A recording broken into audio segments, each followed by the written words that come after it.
Hey friends, I hope your week is going well, and I wanted to take just a few minutes to encourage you in your journey with Jesus.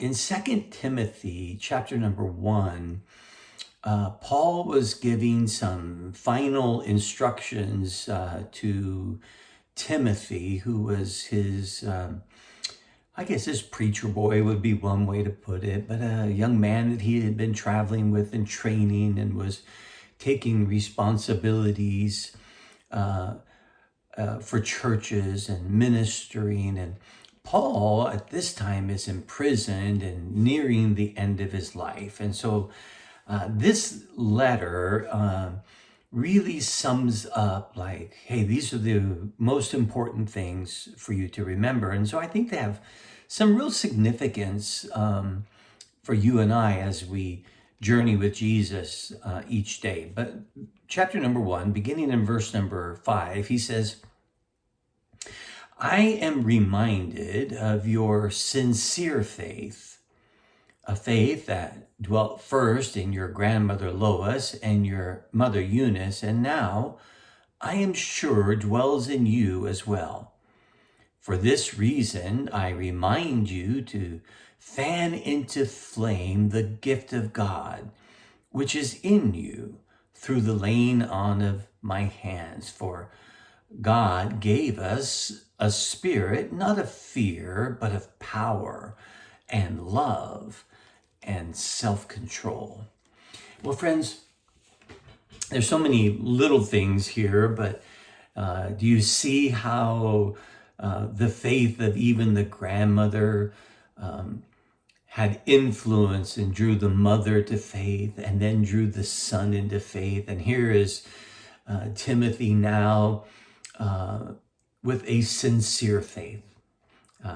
Another way of looking at it is an authentic or a genuine faith. And try to remember when you see this that faith doesn't mean that he did something but to earn something, but faith was his receptivity to God's activity.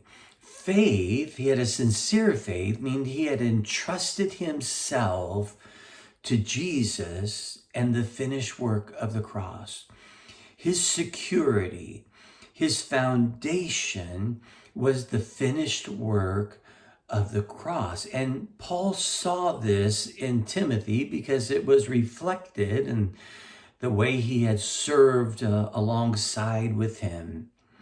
And he had been gifted. And this gift came as Paul, as an apostle, laid hands on him. But he says something very important in verse 6. And he says, for this reason, I remind you to fan into flame the gift of God. You see, that gift lit his heart on fire. It gave him passion to travel the known world with Paul, to endure great tribulations and sufferings and persecution. And now Paul, his frequent companion and mentor in the faith, was imprisoned and about to give his life as a martyr. And Paul uses the picture of a fire that may have gone down. The coals are red, but the flame isn't really burning brightly. And so Paul uses this picture to say to Timothy, you know, I want to remind you to fan it. Several times camping and over the years being outside where there was a fire that we would light, we would often get some kind of a fan and get those coals that had a little red to them and get the wind going just enough to intensify the heat and add some kindling and get it into a nice roaring fire. And he says, spiritually speaking, that you and I need to fan the flames. That means we need to do We need to practice the things that are going to encourage us in the gift that God has equipped us with in order to advance His kingdom, uh, in order to reveal His indwelling life. He says, "For God gave us a spirit, not of fear, but of power and love and self-control." I wonder if there weren't times when poor Timothy looked at the future and saw what was coming for Paul and didn't have some bouts with fear. And so Paul reminds him, hey, fan the flames. Remember who you are and whose you are. Remember who God is in you and how He desires to manifest His life through you. Because you don't have a spirit of fear. I believe it was John who said something very similar. He goes, perfect love casts out fear. Perfect love allows us to entrust ourselves, which is faith, into the sovereign hand of God, to know that He is working even during our most difficult circumstances. No, we are not to allow a spirit of fear to control or manipulate or set the course of our life. Isn't that something that all of us have learned and seen over the past year? That how fear can captivate and control people, keep them from experiencing the liberty, the power of God, prevent them from experiencing Christ living through them and their giftedness being used for the benefit of the body. And so I want to encourage you, friends, remember, fan the flame of the indwelling presence. Let your giftedness be manifest in this world.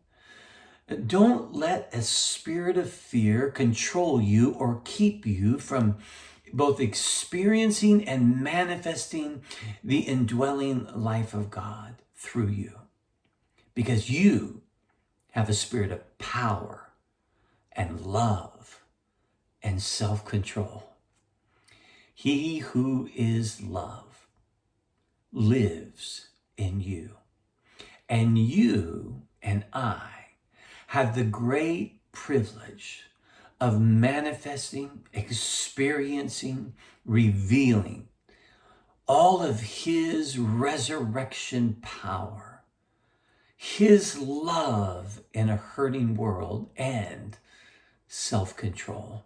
This is the fruit of the Spirit. This is what reveals that we're walking in His power, in His life. We can never say, I didn't have control over myself. If we're walking in the Spirit, we have Spirit control, self-control. So remember, take time every day to fan up the flame. Get red hot, on fire, to release His indwelling life. Because you have His power, His love, His self-control, the wholeness of His life, and everything you need living in you today, just waiting to be expressed through you. Think on it, and I hope this reminds you of what God has given you and wants to express through you. I love you, and I hope you have a great rest of the week. God bless.